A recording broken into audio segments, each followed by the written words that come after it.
everybody. Welcome to Mid America Dirt. I am super, super excited and honored to be joined by Dirt Late Model Hall of Famer, Mr. Bill Frye. How are you doing today, sir? I'm good. I'm good. Worked a little harder than I wanted to today, but I'm good. I hear you. I understand. I understand. Let's uh let's start off, and this is a fan podcast, so I kind of want to get your story out there for people who haven't heard. And I know you probably told it many times, but where are you from, and how did you get started in racing? I am from Squires, Missouri. I was raised a mile and a half down a one-lane dirt road on a dairy farm. We were actually hauling hay for a neighbor. I was buddies with his boys, and we were hauling hay, and he come by one evening and said we'd rode motorcycles all the time, dirt bikes, and he come by and he said they're practicing at the motocross track in Seymour Wednesday nights. He said, you've been hauling hay a lot. He said, I'm going to take you up there and let you guys play.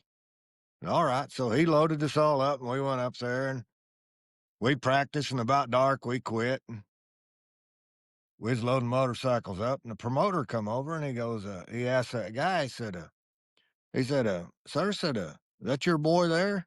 And he goes, no. He said, that's my neighbor's boy. He said, why?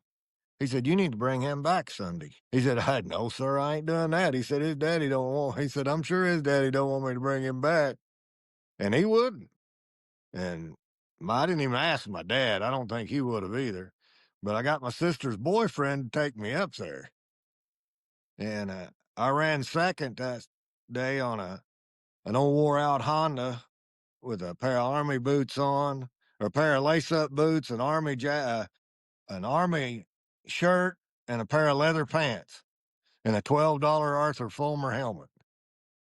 And that's how I got started racing. I got you. I got you. When did you get into cars? Well, we was wanting to build a drag car. Everybody in Ava, Missouri drag raced. And I had a good friend, Bill Porter, and he drag raced. And I had a Chevelle, and we were going to build it into a drag car. And it's like, man, that costs too much money. So I went, and my brother-in-law took me to a dirt car race over to Old West Plains Speedway. Whoa, We whoa. sat in the grandstands. Hang on just a minute. You said old West Plains Speedway. Is it where the one that is currently, or is it somewhere else? No, there was another one over by it was over by the drag strip. It was north of West Plains a little ways, right past where 14 highway turns and goes to Ava. All I ever heard it called was the old West Plains Speedway. Up around Pomona, somewhere up there? No, it was just like right at the edge of town. Okay. Okay. Actually, we motocrossed before that, kind of across the road from it a little bit farther north there Okay. Okay. a few times. But no, he took me over there and we watched the races. And next week we went back and I walked through the pits, and there was one guy in town that had a stock car, street stock, that raced over there. And that's the only stock car in the country. And I decided I was going to build a stock car. And we had an old 62 Impala, a four-door that we'd been deer hunting in. And we gutted it, put a roll cage in it. I built a 327 and put in it. And we got it ready to go to the racetrack. And I got it on the trailer, I borrowed a trailer, and I got it up on the trailer. And I thought, man, I got to have a number on this car. I didn't want to put a number on it before that because I was ashamed for anybody to think that I thought it was a race car. But I looked at it, and I'd always raced a motorcycle. My motorcycle had a 25 on it, and I had a can of spray paint in my hand, and I'm sitting there thinking, how can I make a 2 and a 5? And I'd raced a dirt bike for my brother-in-law that was a 66 bike, and I thought 66 is a lot easier, so I just spray painted 66 on the door, and we went to stock car races. I gotcha. I gotcha. Got there too late to hot lap, and just lined up in a heat race and took off. How'd it go? Ran second in the feature that night. Right. I don't remember how the heat race was, but I think I ran second in the heat and second in the feature. Okay. You're talking about building that stuff. I'll tell you this story. I talked to Justin Wells. I'm assuming you probably know who Justin is. He, Oh uh, yeah. he, I was trying to get some questions from him. and he said that you are one of only one, two, or maybe three guys that he knows that can build a car, trailer, everything from the ground up, and go out and kick your ass. He told me Yeah. that. He told me that before Thanks. we came on here. You know, Tim Crawley was talking to a buddy of mine, Greg Dethridge, out in Wichita Falls. And Crawley's a really, really good, probably the best racer in Arkansas in everything. I mean, he's raced sprint cars, modifieds, I've heard of it. motorcycles, all Yep. of it. Yep. And runs 67 Speedway now. And he was talking to Dethridge, and Dethridge asked him, he said, "What do you think, Bloomquist or Moyer?" And he said, "Neither one." He said, "Why is that?" He said, well, he said, "Frye is the only guy I know that can build a motor, build a car, build a hauler, build his shop, and then go kick your ass." And that made me feel better than anybody.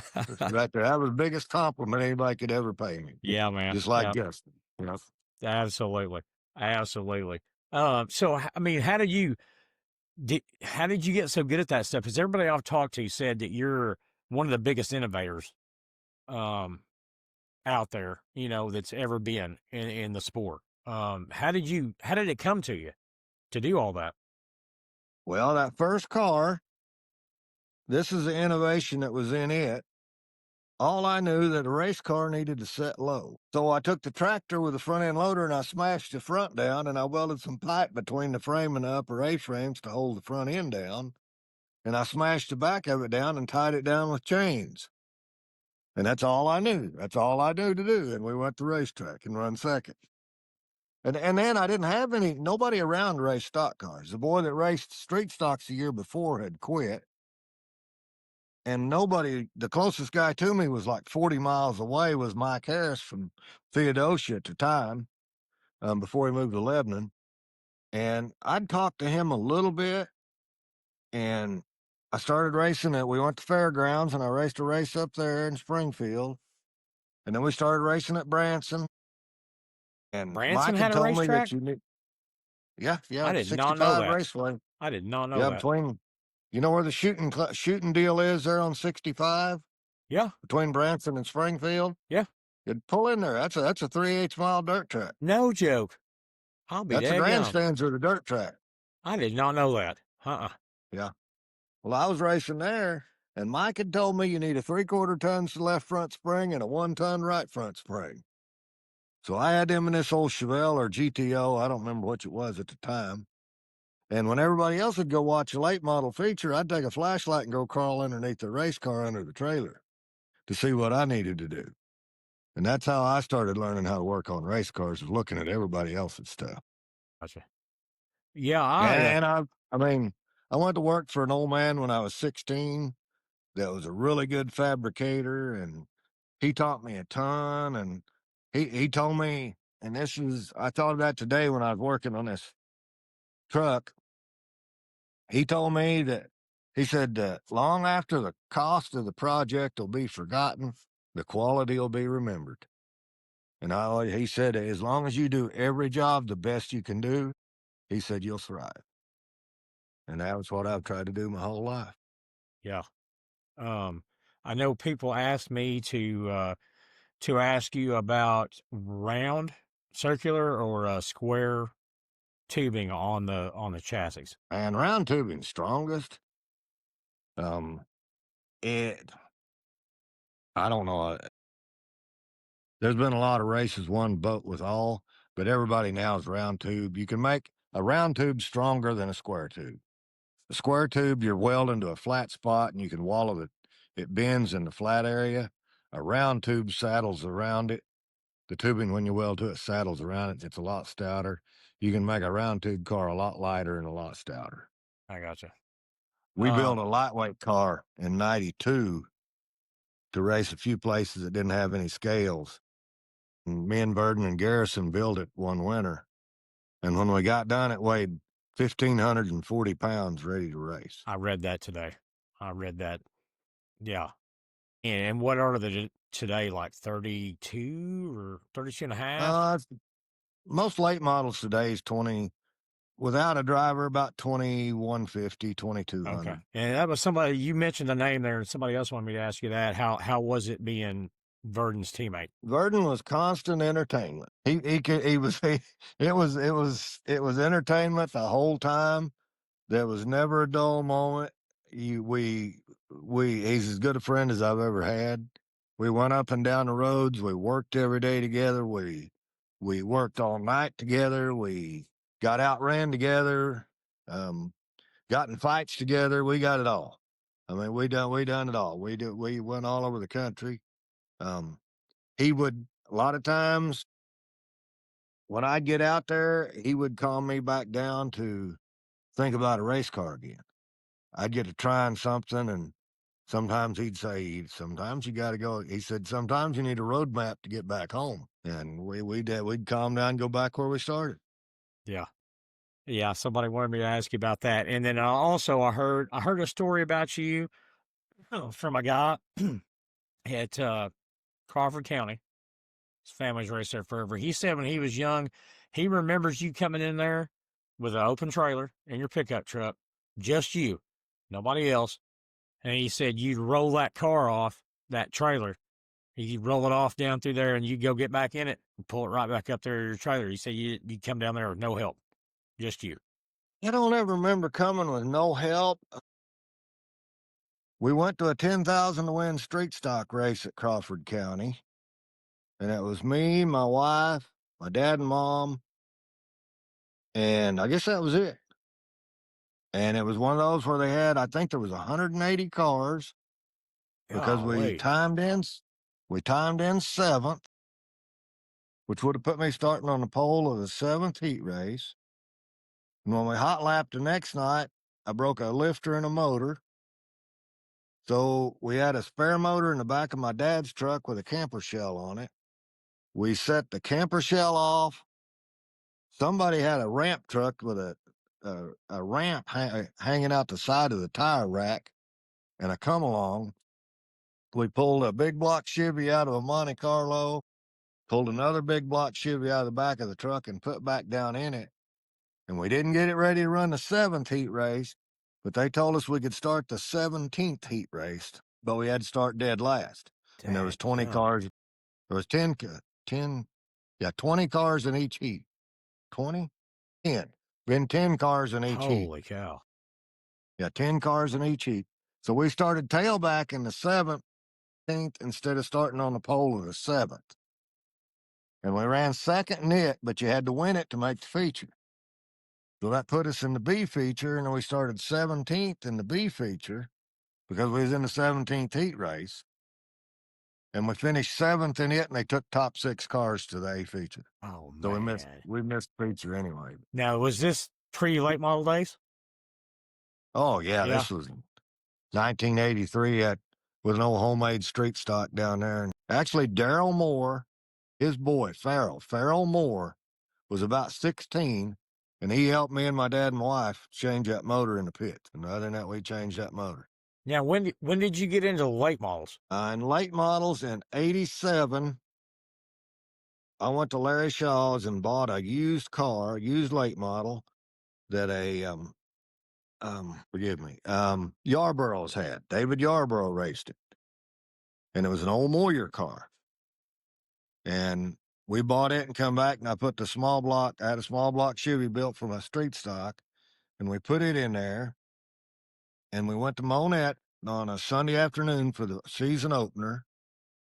And me and Skip Pope were both there. We both raced street stocks, and we were going to race sportsmen. And everybody pretty much told us we was getting ready to get everything handed to us. That we thought we was going to make a splash in sportsmen, but we wouldn't. They said we was going to learn a lot that day. And I won the feature, and Skip ran second, or Skip won the feature and I ran second. I don't remember. Anyway, we outrun all the rest of the sportsman guys that raced for years.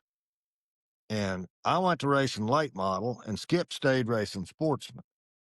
I didn't win a feature, but Skip won a lot of features in sportsman, but I didn't win any in late models till the next year. And then we both went to running late models, and I won 4 features the next year, and he still didn't win a race.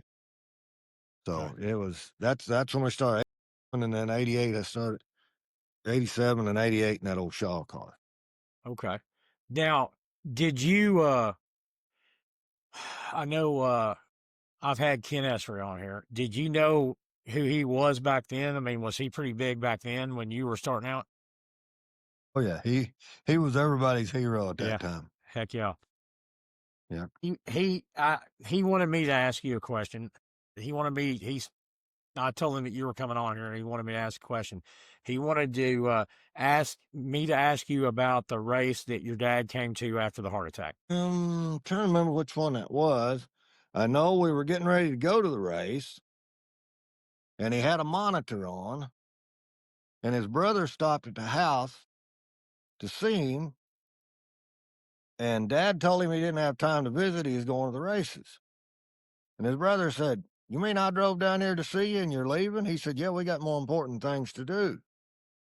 And he said, "You're not going to tell me you had a heart attack Friday or Saturday, and you're going, or it may have been one Thursday or Friday." He said, "And you're going to the dirt track races tonight?" And Dad said, "Yeah." He said, "That's the craziest thing I ever heard." Dad said, "Why?" He said, "There's an ambulance there." He said, "I'm 45 minutes from the hospital here." So he went to the races. That is a good one. That is a good one. I'm glad kid told me to ask you that. That is a good one. So you were talking earlier when you were talking about your motorcycle stuff that your dad probably wouldn't let you race motorcycles. Well, I guess he came on board eventually with your racing stuff. Yeah, he wouldn't go to that one. He didn't go to the first one. And then the next year, or later that year, I don't remember, we were supposed to race at West Plains, Missouri. They had a motocross track over there. And he said he wasn't going. He didn't want nothing to do with it. So I got a ride over there. And I think I was 15. And I remember I was winning the first moto, and they had a big tabletop where they flagged the races right there. Finish line was. And when I went over that big tabletop jump, I looked over and there was his old farm truck pulled up to the fence and he was standing on the hood jumping up and down. Gosh, And I don't think he ever missed another race. wow, that's Took awesome. till I moved to Arkansas, and then he had to miss a few. Yeah, yeah. I'll ask you about that in a minute. Now, somebody wanted me to ask you, and they said didn't know if you knew, and I haven't been able to find anything on it. Do you know how many features you've actually won in your career? Not re- Not really. It's somewhere around 350. Okay, okay. And Somebody I wanted me to think ask you that. from 1991, I think 1990 was the last time we ever ran any weekly shows. Everything from 91 on, 92, I know everything was special events on. Okay. Jeff Aiken wanted me to ask you that, by the way. I know you know Jeff. Yep. Yep. uh, so this is something I've been wanting to find out. I haven't. How many have a Tampa race? We had have a Tampa races over here in this area, didn't we? Yeah. Yeah. There was a few in Batesville. West Plains ever have Up in one? Missouri, there was some. I can't remember if West Plains had one or if that was probably the first Yes, show they me that did. I Yeah. saw. West Plains had a couple of Habitampa races. Okay, I remember. I don't. It had to be early '90s, but I remember Bloomquist coming with all you guys, racing with all you guys, and I couldn't remember if that was the first show me or if that was a have a Tampa race. And I've been trying to figure that out, and I can't find any information on it, so I don't know. He was at the first show me because we were there. I'd set fast time, and pretty much you had to be on McCreary tires. And all them guys were on Hoosiers. And Bloomquist come over to me. I was underneath the car working, and me and him didn't talk. We weren't buddies. Um, he came over to me and crawled underneath the car with me when I was working on the rear end, crawled underneath there about half crying. And he said, "Frye, you've got to help me." He said, "I'll tell you anything you want to know about Eldora when we go there." But he said, "I need to know what tires do I need to be on." Did you tell him? Yeah, yeah, Yeah. yeah. I If told I him. remember right, he didn't even finish that race. If I'm thinking right, he didn't. He made the feature on American Racers, and then I think he put Hoosiers on for the feature, and I think he had a flat or didn't finish. I remember him I pulling thought I off. was going to win it, and I had a flat, Larry Phillips thought he was going to win it, and he had a flat. And I think I came back to fourth, and Larry came back to somewhere up in there. I don't remember now. We we had a good race. I remember they had a fuel stop. I'll tell you this story, and y'all don't know whether you can put this out or not. We're standing there at the fuel stop, and Larry Phillips was there, and I think I was second and he was fourth. Or he was second and we was right there. And I don't remember who was leading it at the time. And Bloomquist was standing there, and Larry was leaned up against the passenger door of his car, smoking a cigarette. Just leaned up against the car, talking to somebody, and Bloomquist come up and went squeezing on his right rear tire. And he looked at Scott right in the eye, and he said, "Scott," he said, "I don't think it's the tires." And he reached down and put his hand on his crotch, and he said, "Here, squeeze this." And I thought, that's Larry Phillips right there. Oh, yeah. I mean, gosh, I remember that, man. I'd love to talk to him too, man. He's an absolute legend. For as far as Southwest Missouri and racing in general, he's probably the legend, right? Larry Yep, Phillips. yep, Yeah, yep. I think so. He was pretty awesome. yeah. Um, Yep. um, okay, so you're talking about this stuff. I watched the video today. Actually, when you text me and said you didn't know if you're be able to get there by 7:30 or whatever, I was actually watching a video of you on YouTube at the Dream, that Dream race. You know which Dream race I'm probably talking about, where Yeah. Blinkquist dumped you. Looks like you Mhm. were leading that race and you got dumped and came back. Yes, sir. So, were you guys rivals? Would you consider him one of your rivals? Or you said you didn't talk to him much, but was that one of your rivals?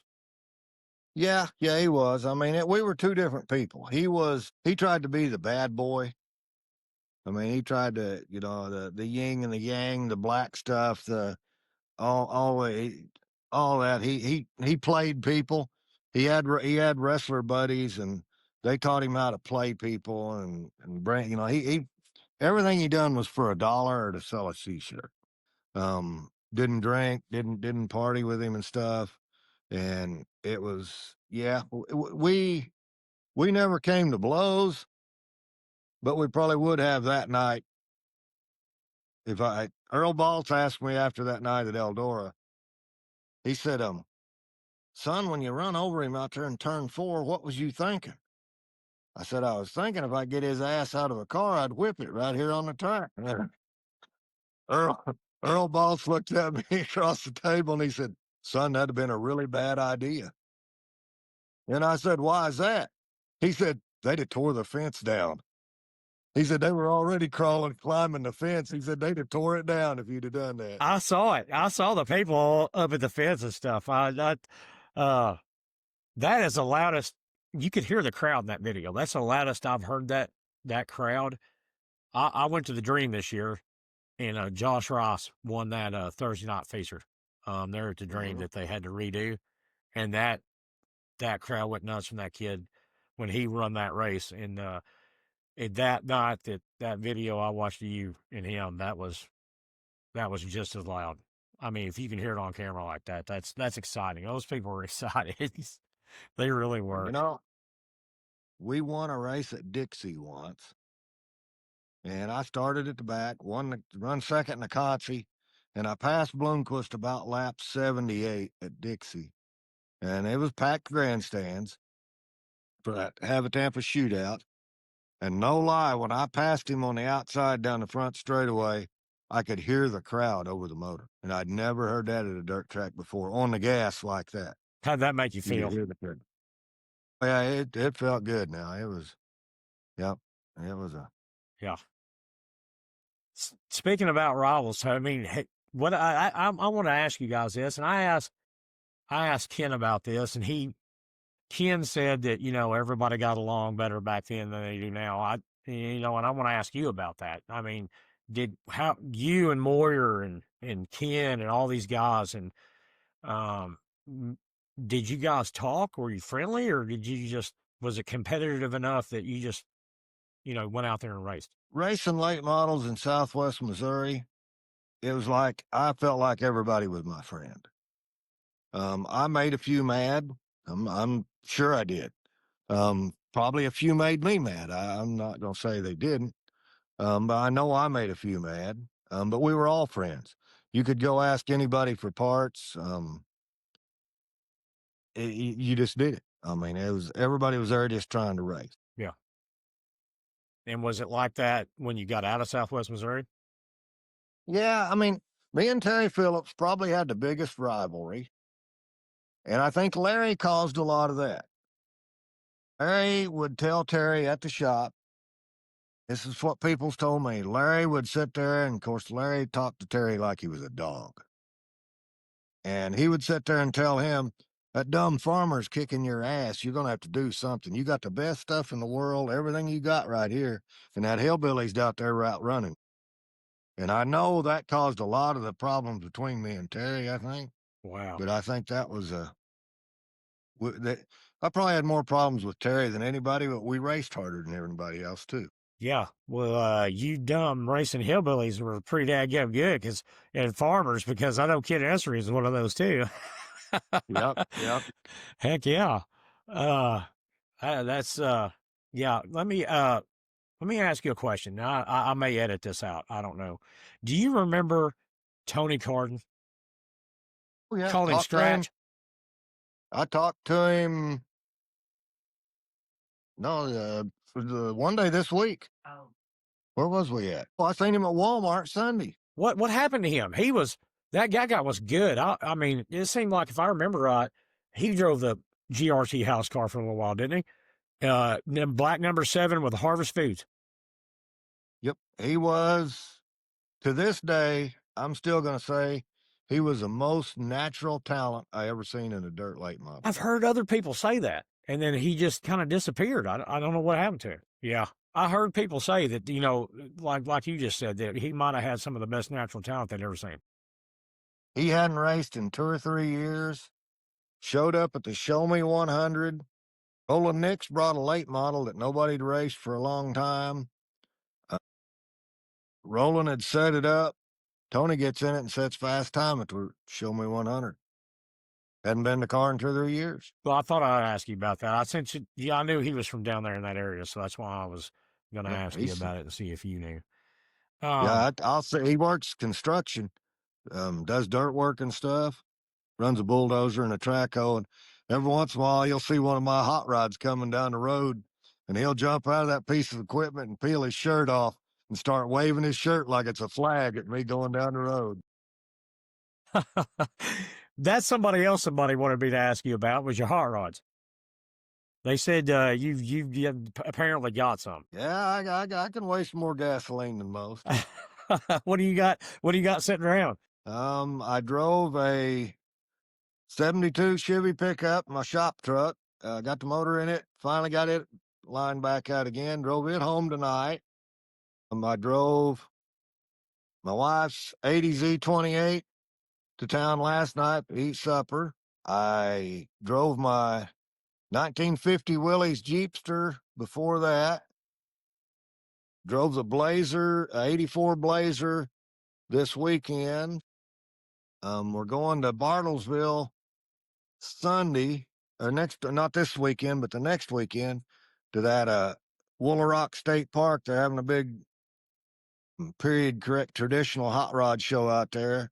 And I haven't decided yet whether I'm going to take my 32 Ford Roadster, or I got an old 39 Lincoln Zephyr that was built into a dirt track car in the 50s. Really? Kind of, and been sitting in a field since the 60s. Wow. I mean, just an old rust bucket, but it's a really cool old race car. Yeah, that does sound cool.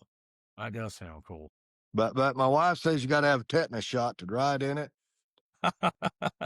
She's not real excited about taking it out there and running a 100-mile reliability run. I hear you. Late model Hall of Famer. I mean, when you were coming up, did you think that would ever happen? Nope. When I was coming up, when I was a kid at home, I just wanted to work on a race car someday. That's the only thing I dream of. And I told people that I couldn't even dream big enough to get where I am today. Yeah. And you're always there. Like I said, four of you guys that I remember from our area, were always, you were always there. And, and, and it's just I'm just super excited to get you on here. I am. It's I, been good to me. yeah. I am blessed. I am blessed. Yeah. That 66 car. Yeah, you're either winning or in the hunt. Always. I had a boy. With some of the best in the world. Hey, that's what I tell people. I saw someone when I was coming up. I saw some of the best dirt track racing you could ever hope to see at West Plains, Batesville, even flipping. I'm pretty sure I saw you guys at flipping. Um, Oh yeah. I mean, some of the just absolute legendary late model racing. Yep. I'm not sure Yep. people And knew how blessed they were. I tell people it probably didn't make me everybody's friend, but when we were racing in Southwest Missouri, all the tracks, the high point average cars started tailback every race. So you started in the back every night, and you had to race your way to the front. And I think that made as good a racer out of me as anybody, anything, because you had to race. Yeah. Now I know you've won a stock car race here just recently, up at Lucas. Um, have you raced? When was the last? When was the last time you got in a late model and raced it? I raced a car for Hayden Ross, Brady Ross, out of Muskogee. Um, they had a race at Muskogee uh, 3 years ago this fall, and I went and raced one of their cars there. And that was the week before Hayden got killed on a four wheeler, and that was the last time I raced. What do you think about these late models these days compared to what they were, back in the wedge days? Like maybe early '90s. I know I asked Moyer about it, and he said they're so technical these days that one little thing you're off on can take you from the front to the back. Yeah, I think they are. It's like you almost need that $100,000 crew chief that can tune the car while you focus on driving it. I mean, I don't know. I don't know if one person can drive the car and focus on it enough now to race. It's like you got to have Mark Richards tuning the car and you drive it. Stuff like that. I think it's about to that point. Yeah. Um, what do you think about the cost of this stuff? Okay, I know late models have always been the top tier, in the full body racing world, but was it has the cost just gotten so bad that like super late model racing now on national series is getting like NASCAR? Yeah, I priced a new car today for a customer, a new complete roller, $55,000. No motor transmission, dry sump. We bought that for 12 grand in 1992. Well, 14,000 bought that car. We had a $20,000 motor, maybe 25 if you had a really good one.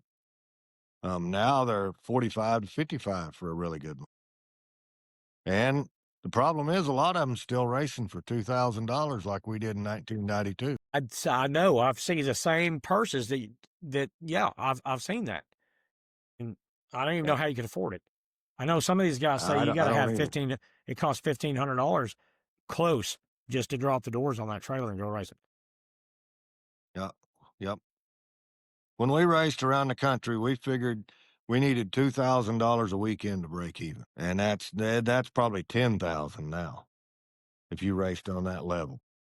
Did you ever race a national series? We raced that Havatampa series once for 1 or 2 years for points. Ran fifth, I think once, seventh, fourth, something like that. Um, Good as we got. We won a few races, but we weren't.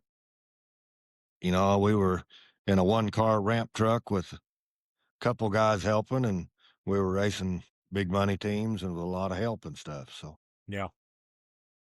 What is your favorite track to run on, Bill? If you could choose. you know, probably Muskogee. I just really like that place. That's probably one of the raciest, the speed. Um, it was. I really enjoyed racing there. We and it was different than you thought. We were running a Havatampa race there, and it was raining all afternoon, just kind of drizzling and raining. And I had a little motor in the car. You could run a 360 motor, or you could run an open motor. And the 360, you got to run 100 pounds lighter, and usually you could. That was the way to go. But we was at Muskogee, and we knew it was going to be wide open. And finally, about 5 o'clock, it's like we need to change motors. And it rained again. I thought they're going to rain it out, and then it didn't. So we ended up running a little motor. And I timed it. I set fast time, and Wendell Wallace set second fast time. And we was the only two cars there that had small motors in. Wow. And then in That's the a big feature, old track. it is, it is. And then in the feature, I don't remember what happened in the heat race, but I know I started mid pack or back because I guess I was in last or close to it, but 30, 40, 20, 30 laps into it, Bloomquist lapped 2 or 3 laps later, he broke. Well, that put me back on the lead lap. And at the end of the 100 laps, I had caught Freddie Smith, who was leading it, and was driving underneath him to pass him in the last corner. And Dan Leatherman seen Freddie before he seen me and cut down in front of me to give Freddie room and blocked me, or I'd have won the race from being a lap down. Oh man, damn! And That's a name. Been living over here in Northeast Oklahoma, I know all those Leathermans. There's a yep, bunch of them yep, over here. yep, yep. And that I would have liked to have said I won from a lap down, but I didn't. And Freddie's car owner kind of threw the fit. He said I was a lap down to the field. He said I wasn't even in second. And then the Havatampa guy said no. He said because at that time, if you got lapped by the leader and they had a caution, you were a lap down to the field. And it was kind of goofy the way they did it. But and that's what they said.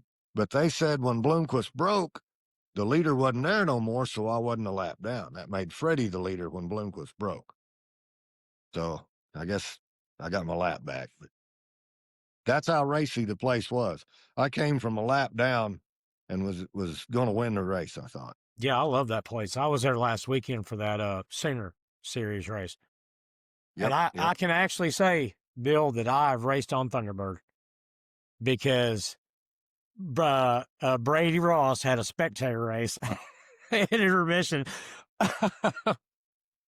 And I took my power wagon out there and raced around Thunderbird. And that place is huge.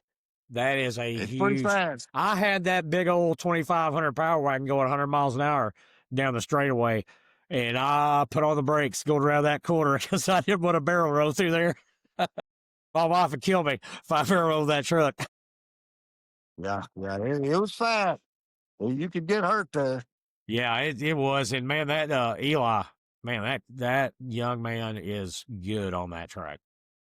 He is. He is. He is. He is. He's doing really good everywhere Yeah, he is. for the kid. Yeah, for sure. I'm excited to see what he does. I mean, for real, it's good to see young folks, from our part of the world, come up in there. Because most everybody you see nowadays from back east. You know what I mean? Yep, yep, I yep. mean, it seems like, Them's good people too. yeah, they are Yep, good people. 100%. Did you hear about Monette? I talked to Stovall at Arrowhead, and he said he pretty much figured it was shut down. Yeah, that's what I've heard. Yeah, he talked like it was. He That said that he thinks that's it's going to shut down. been there since the '70s, is what I heard. Been racing there since the '70s. Had some shutdowns here and there, but that's a historic track, man. I really hate to see that. Well, and I loved racing at West Plains. I loved racing at Lebanon, but I'd say other than Muskogee, that's probably my favorite racetrack. Yeah. Well, And I, go ahead. and they had a 10,000 to win race there one night. Wasn't a Havatampa, but all the Havatampa guys was there. They'd had a race that Saturday night, and they had that race at Monette. I won it. And some of them guys come over there and said, "Man," said, "you've raced here a long time." Said, "You're pretty good here." And I said, "Yeah." I said, "You know why?" And they said, "Why is that?" I said, "There ain't enough lights for you to see where the cushion is." I said, "I know where it is." I said, "Somebody from out of town don't know where it's at." I said, "You got to race in the dark here." Did you ever go off? Did you ever go off 3 and 4 off down in there? I think I went off that place everywhere you could go off. I've heard of people going off 3 and 4 over there and getting out of the woods and stuff like that over there. Yeah, I've seen cars go off the end of 3 and 4 and hit trailers leaving.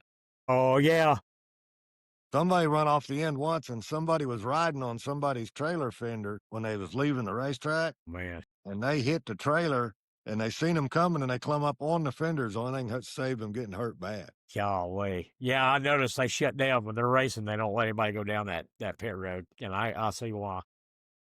Sometimes you could drop the whole car off the back stretch at Monette and pass one going back in the next corner. Really? Oh man. What do you think about West Plains? Let me ask you about that. What do you think about what's going on up there? I don't know. It's Because that's all that'd be almost like home track for you from where you're from, right? I mean, that's yeah, yeah. I mean, that was I loved it. Bill Ball, Gibson's. They done a great job on that place. I loved racing with Bill Ball. I don't know what they're gonna do now. I know it struggled. And I don't understand why really. I don't either. It's not. It's I guess there's just not enough people in the area. And I know racetracks, like Mooney struggles at everything but a big show in Batesville. And I think it's the same way. It's like you got to have a weekly show to get your fans to have your fan base, but you're going to lose money on every weekly show. So I don't know. It's. Yeah. Oh, well, I mean, coming up, that place West Plains seemed like it was always full every time we went there. Do you think? Let me ask you this question: do you think promoters maybe should step up their game more? I don't know how else to say it. You think the promoting's got, I don't know, what, about lack of a better term, sometimes?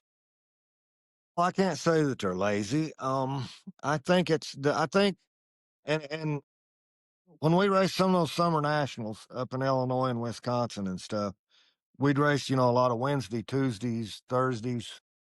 And it's like, man, how do you guys make it on a Wednesday night show? Like, this is a big racetrack. Wouldn't you be better off to try to pull a Saturday night summer nationals instead of a Wednesday? And they'd say, we can't run a Saturday night show here. They said, on Saturday, if we did this on a Saturday night, we have too much competition. He said they got movies to go to, theater. He said they got all that, ball games. He said on Wednesday night, he said they ain't got nothing to do but go to the race. Hey, that makes sense. And I think that's what's happening to small time short tracks today is there's too much going on besides racing that keeps people from away from the racetrack. You think that you get more local people? Let's say, just to use Crawford County for instance, Crawford County raced on a Wednesday or Thursday night. Do you think that would help the track, car count wise, local drivers, or I don't know. And then there's the other side of that coin is it's hard for some people to get off work and go do it. And it's really hard for a lot of those people to race till midnight, 1 in the morning, and then go to and then work? get up and go to work the next day. Yeah, and then probably go race somewhere on the weekend. Yep. Yep. Yeah, I don't know. I don't know. I guess it is. I guess it's technology and just a lot of stuff going on. Back in the 80s, 90s, we had antenna. We got KY3 and color antenna out of Springfield and PBS. That's what we had to watch on TV. So that may have something to do with it. I don't know. I think it does. I know. I think the TV races, the streamed races, I think that's hurt it some. The actual crowd show, they may be making just as much money as they did, but I think that hurts the crowd. It's too easy to sit at home in your recliner than it is to go out to a 100 degree racetrack. I mean, and you see a good show, you can eat what you want, go to bed when you want, watch it the next day if you want. And I think I said, but I think they can say what they want. In my opinion, that's hurt them more than it. Yeah. I don't know. I just think they could get somebody could work harder about getting the drivers out there too. Because I mean, we all knew who you guys were. You knew who Bill Frye was. You knew Bill Frye was coming to town. You knew Moyer was coming to town. You knew Wendell Wallace was coming. Everybody in the area knew who you guys were. I mean, you know what I mean? You guys were Mhm. you got and that was in the racing paper day. You know what I mean? You got the racing papers. Um, and everybody knew who you guys were. So look who's coming. I mean, it's like today you don't really know. You know who the national guys are, but your regional guys, a lot of people don't know who they are. I just That and everybody's got an enclosed trailer. I mean, yes, there's yes, 10% open trailers, and most of them you can't tell if that's a construction trailer, a show car trailer, a drag race trailer, a stock car trailer. Used to, you could sit at a Dairy Queen in town and watch race cars go to the racetrack, yes, sir. and now you just think it's a race car. So I think that has something to do with it. That was free advertised for them for sure. Advertisement for them for sure. Absolutely. Yeah, and kids would see that stuff too. You know, I mean, I always did. Oh, well, look, there goes somebody to West Plains right there. Let's go. I mean, you'd see it. Hmm. You're right. It's awesome to see a car on a trailer, open trailer. I don't know. I don't, I don't know what to do about that kind of stuff, but I'm trying. I'm trying my part, to just try to get people who don't know and try to get them out there to tracks because it is. I mean, it's just one of the funnest things you can do. I mean, it really is. Yep. Yep. Well, hey, Bill, Hmm. Mr. Fry, I want to call you Mr. Fry because you're, hey, Bill's fine. but I've had you on here for quite a while. I really appreciate you coming on here. And and it was an honor to have you on here. It really was. Thank you. Thank you. It's an honor to be here. And man, do you want to ever come back on here and tell me some more stories and tell everybody some stories or something? Let me know. Oh, I can't let you go without asking you the question because I have not asked you the question. There is Go some ahead. there is something everybody keeps wanting me to ask you about a four-wheel drive car. Now, do you want to talk Four about wheel that? drive. I've heard those stories. I've heard them. People's talked about that. Um, all I can say is if somebody built a four wheel drive race car, it would be an engineering masterpiece, is That's what all I've I can say. heard. That's what people have told me. That somebody that did that would be quite the innovator. So we'll leave it at that. We'll leave it there. I've heard those stories. Okay. Well, I had to ask you. Everybody wanted me to ask you. That was the question. Yeah, yeah, yeah. Yeah. Okay. All right. Well, hey, thank you for coming on. I appreciate it. Really. Thank you. I appreciate you. Good luck with everything you do. Thank you, sir. Call me anytime. Okay. Thank you. Thank you.